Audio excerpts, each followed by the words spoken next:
প্রিয় দর্শক, আজকে আপনাদের সাথে শেয়ার করব ঝালমুড়ি রেসিপি। মা মরিচ কেটে নিচ্ছে। ঝাল কম দিবেন। এত ঝাল হবে না।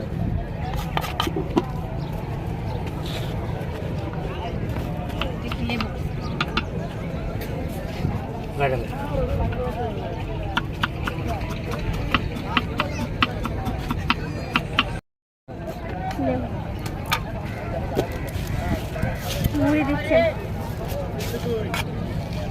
সালাদ। এটা কি দিলেন? চানাচুর। চানাচুর। এটা লবণ, মশলা। মশলা আপনি নিজে তৈরি করছেন?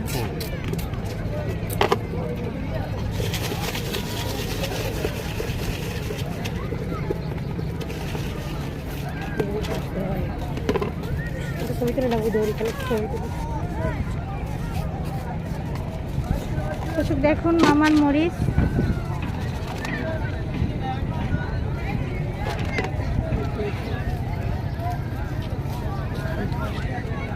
তৈরি হয়ে গেল মজাদার ঝাল। ভিডিওটি ভালো লাগলে কমেন্ট করে জানাবেন এবং চ্যানেলটি সাবস্ক্রাইব করে পাশে থাকবেন। আল্লাহ হাফেজ।